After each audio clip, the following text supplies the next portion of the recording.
Hello friends, क्विकलेट के YouTube channel पे आप सभी का वेलकम है। आज हम लोग एक बहुत इंपॉर्टेंट टॉपिक पढ़ने वाले हैं, एटॉमिक मॉडल का पार्ट 2, जिसमें आज हम लोग पढ़ेंगे रदरफोर्ड एटॉमिक मॉडल। बहुत इंपॉर्टेंट है। फिजिक्स में भी क्लास 12 में इसके ऊपर टॉपिक्स हैं और केमिस्ट्री में भी क्लास 11 में ये पढ़ना है। हमें पढ़ना है रदरफोर्ड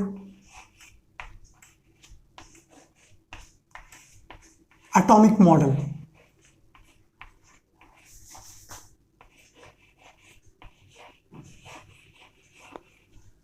रदरफोर्ड एटॉमिक मॉडल को एक और नाम से हम लोग जानते हैं, इसे हम लोग बोलते हैं अल्फा स्कैटरिंग एक्सपेरिमेंट।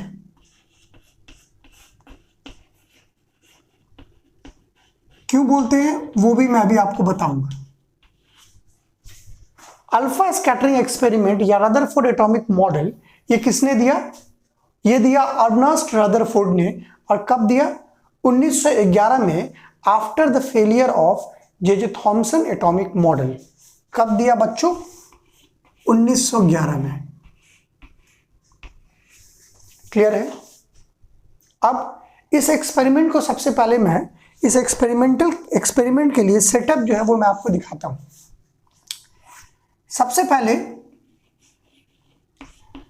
एक एटम लिया गया, और वो एटम किसका लिया गया? गोल्ड फॉइल का। 100 नैनोमीटर पतला एक गोल्ड फॉइल लिया गया। देखिए मैं गोल्ड फॉइल आपके सामने बनाता हूं। एक पतला गोल्ड फॉइल लिया गया, कंसीडर किया गया इसे एक एटम। क्लियर है? और इसके ऊपर हाई स्पीड से एक रेडियो एक्टिव सब्सटेंस, ये रेडियो एक्टिव सब्सटेंस को, क्योंकि ये alpha beta gamma rays emit करता है, इसीलिए मैंने इसे लीड बॉक्स में रखा है ताकि इसके रेडिएशन से कोई हार्म नहीं हो। और हाई स्पीड ऑफ रेडिएशन ये इमिट करेगा। और इसके लिए हम लोगों ने क्या किया? एक स्लिट लगा दिया। रेज निकलने के लिए हमने क्या किया है? एक स्लिट लगा दिया है। अब इससे क्या हुआ? थोड़ा सा मैं इसे परफेक्शन दे दूं।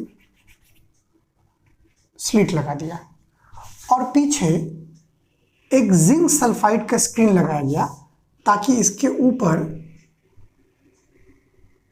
जो गोल्ड फॉइल के से पार करने वाले रेज हो वो ऑब्जर्व किए जा सके। ये एक्सपेरिमेंटल सेटअप था। ये क्या था बच्चों? ये था स्लिट, और ये क्या है? जिंक सल्फाइड का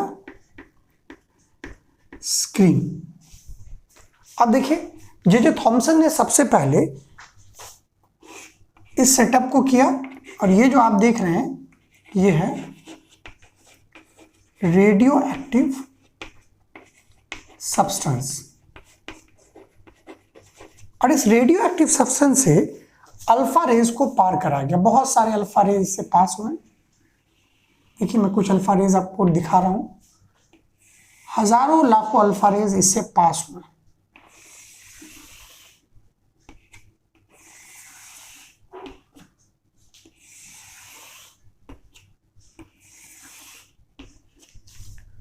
तो उन्होंने 3 तरह के रेज को ऑब्जर्व किया। अगर इनको पहला रेज बोले तो फर्स्ट रेज जो था वो गोल्ड फॉइल को पार कर जा रहा था। क्लियर है? जिसको मैंने आपको येलो लाइन से दिखाया है। सेकेंड वैसे रेज थे जो टकराने के बाद एक एंगल पे डिफ्लेक्ट कर रहे थे। Second raise.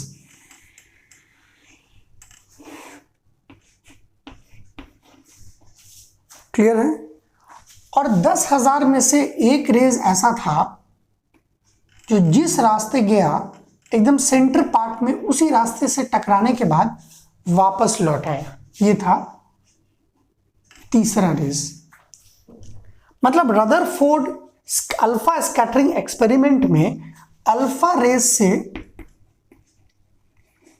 उन्होंने बम्बार्डमेंट कराया। किसके ऊपर बम्बार्डमेंट कराया? थीन गोल्ड फॉइल के ऊपर, जो 100 नैनोमीटर पतला था। और पीछे उन्होंने क्या किया? जिंक सल्फाइड का स्क्रीन लिया। तो अपने ऑब्जर्वेशन में उन्होंने 3 तरह के रेज देखे, जिनको मैंने येलो से, ब्लू से और रेड से दिखाया है। फर्स्ट रेज जो था वो गोल्ड फॉइल को पार कर गया। मोस्ट ऑफ द रे जो था वो गोल्ड फॉइल को पार कर रहा था।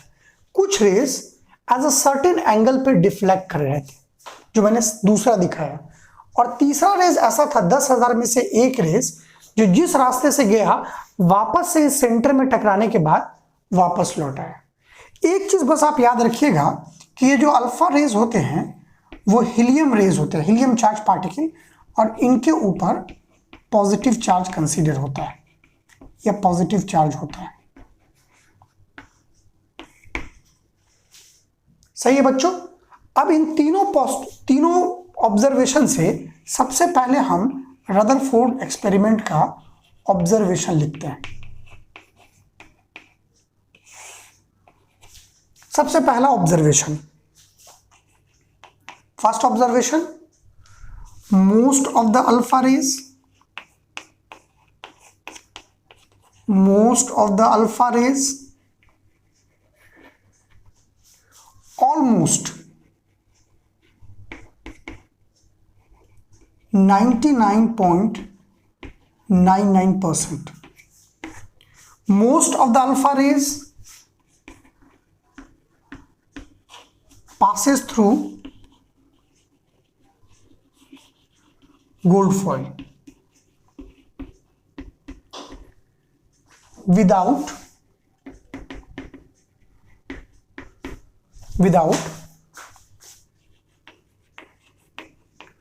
undergoing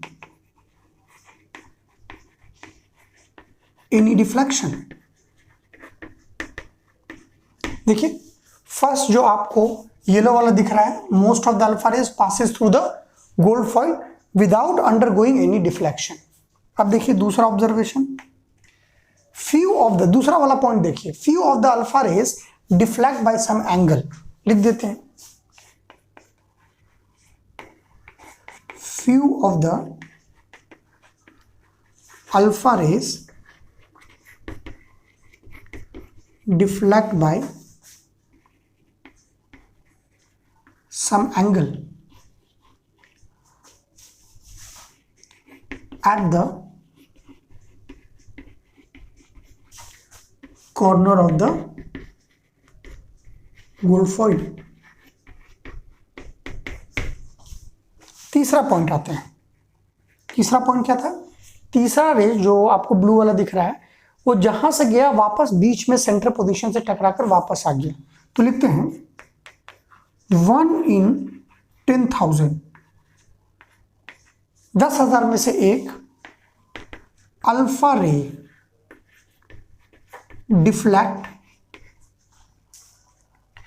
deflect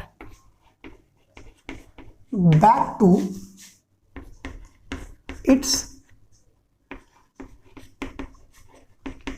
original path। जिस रास्ते से गया था उधर से ही वो वापस आ गया। तो ये तीनों जो था वो रदरफोर्ड के अल्फा स्कैटरिंग एक्सपेरिमेंट का ऑब्जर्वेशन था, जो उन्होंने इस सेटअप के बाद ऑब्जर्वेशन दिया। अब ऑब्जर्वेशन के बाद जो दूसरा पॉइंट होगा वो होगा कंक्लूजन।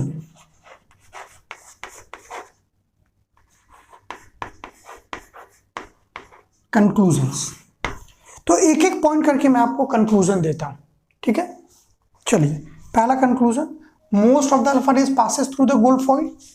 तो पहला कंक्लूजन कि अगर ज्यादातर अल्फा रेज गोल्ड फॉइल को पार कर जा रहे हैं, इसका मतलब है कि एटम का ज्यादातर हिस्सा खाली होता है, तभी तो most of the alpha rays passes through the gold foil.